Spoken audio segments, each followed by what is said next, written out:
Good afternoon or evening. If this is Neil, Simple Trading and the Voodoo Mastery. And end of week wrap up for volatility week, it appears. That is Friday, non-farm payroll morning, August 1st. So we're kicking off August here with a bang and some volatility.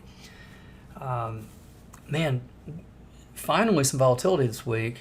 And that came on the heels of some Mag 7 earnings and a Fed FOMC meeting and announcement with the rate decision, and then today non-farm payroll. What you're looking at is a weekly SPX chart, and want to make note of the fact that we have an outside bearish engulfing on the weekly, and the last time we were together we said, if you'll see it first obviously populate on the smaller time frames like a 4-hour and a daily chart. That is finally in the one time framing up, but the one I really wanted to pay attention to, if you recall, is the weekly, and the reason is because we've had 15 consecutive weeks of higher lows all the way up into last week. This week finally we've broken that, i.e. taken out the trailing and most recent, and in this case highest low because they've been higher lows, ending one time framing up. But we do not know yet is whether this will start to establish one time framing down. That will be determined next week. That will be determined if next week finishes with a lower high than this week. Then we will have the beginning of actually one time framing down, but we don't know that yet. So what would kind of be the line in the sand over under, I guess, if you will, i.e. for overhead allowable in keeping this thing down? This is what I usually do, and most certainly on big weeks like this, and that is that I will zoom in for you. Run fibs on the entire range of this week and allow for two retracements. One is really a backstop. That is a 236 and a 382. So first we'll come into a 236 at 62.65, and then up one more leg into the 382 at 62.95, and that will be the 382 retrace. Now in such a case, this would simply be a relief rally from I'd say maybe an oversold condition of the nature of the extreme of this week. And an example would be like earlier this week, David Starr, of one of the moderators in the Voodoo Room, said, look, the first opportunity would be probably 500 back in the NASDAQ. Well, it's back 500 today. But the real opportunity would be more like 2,000 back. First opportunity, the real opportunity. So the first opportunity, we're 500 back today in the NASDAQ. So that's pretty much spot on. So in order to keep it down, you need an overhead, and then you would need a target, right? So we would allow for retrace next week up to as far as the 382 retrace, which put it about 6,300 SPX, and then look for extensions on the downside. All right, so remember at the top up here we had 6360 snow line indicating some potential kind of maybe overhead up here, and that's proven to be the case. That's one of the voodoo indicator lines. And since then, obviously, we're down substantially, lower from there. And now we need to say, okay, into these wicks, could we get a little relief rally early next week? And if so, how far is allowable? And then in keeping it down for what kind of target? Well, there's your overhead.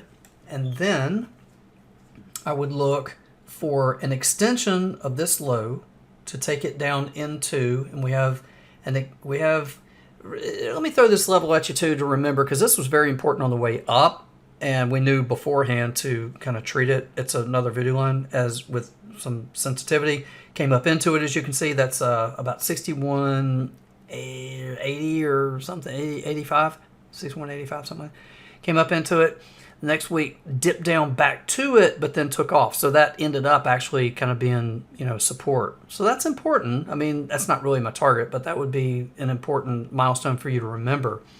And then there's an extension of this week's trade that I believe my target would put it down here to about 61.50 would be my next target on the way down. That's not it. That's not enough, but that would be the next target. So that's like for next week. So in this case, what we have is an outside bearish engulfing on the week. We have potential for relief rally up into as high as it's one of these two levels. It'd be 236 or 382. I'd give them both a chance because either one could work, but no, not realistically, not much beyond this 382 overhead and keeping it down for next levels. And you see an important kind of be careful here level for, I look for about 61.50 next down here. Now we'll update next week afterwards because that's not really the ultimate target. I mean, I'd honestly be looking down into, and I'll show you next week why, but there's rollover gaps to meet down there from the roll of the futures contract from the September into, or the June into the September contract. And if that level is 60.10, by the way, in order for the September contract to reach down and actually meet the outgoing price of the old June contract. So that's, obviously quite a bit lower than the initial, target that I'm giving you here. Conversely, let's say we don't see around corners. I mean, it could go either way, right? I mean, maybe it just goes right back up. Well, back above this 382, and I have to say, uh-oh. I mean, obviously, the overhead didn't hold, and, we need to prepare for the possibility that we get news next week. Like, for instance, the CME's watch tool for the Fed watch went from about a 38% chance of a cut in September yesterday to 80% today. All right, so you might start hearing some talk about that, right? Or another pause on some tariff talk or something like that. Who knows, right? I mean, some good news breaks and all of a sudden, prices fly again. But no, I mean, I've got lower targets still yet for Apple and Amazon and that kind of thing. I see Apple going 200, Amazon about the same, so I see still a little bit of potential for some additional softness. I just want to give it room to back and fill from quite the range, this week. Note that we have ended one time framing down or one time framing up. That does not mean that we've started down yet. That means next week would have to finish with a lower high in order to start that process. And we'll learn that through the course of next week, of course. What I'm trying to prepare for is if up, then how do we know? If down, how much allowable is back and fill for then continuation to what targets, right? So that's kind of the purpose of tonight's update. Hope it helps, and wish you good trading, of course. I'm going to go do the next video for the room members, which will include some volatility trades that we've been doing that worked out really nicely. The guys in the room were selling puts on some VXX to buy vol, got assigned. Obviously, the uptick in the volatility today was quite nice, and so it's been good. It's been good. We're finally getting a little bit of volatility after just relentless lower left to upper right. We need this. Let's come back in, kind of correct some things, get back to some decent levels, and back into 6,000 in the ES would be great. Couple of grand back in the noodles and the NASDAQ would be good. Tier 1s, I kind of feel like we're maybe met this week, but yet I'm looking for overhead to keep it in line with the potential for additional. That's the purpose of this. So come see us, Simple Trading. We're in the Voodoo Mastery, where we've got the big picture oscillator that was overbought that's kind of obviously starting to come in.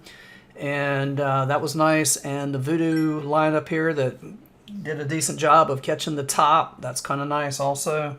And then now we're looking for prices to settle back towards other Voodoo line targets as support on the retrace. Still looking bullish, much higher time frame. Don't get me wrong. I got SPX trades for end of September, December, and out into middle of next year that are bullish. This is finally our chance to get some shorts for the retrace, where we get better buying opportunities on the retracement for then afterwards, for the higher prices. That's what I've got for you tonight. Hope it helps. Good trading. With you again at the next update. Without simpler trading, I could not have financial independence. This is one of the best investments I ever made in my life. It's helping me find consistency. It's one of the things that won me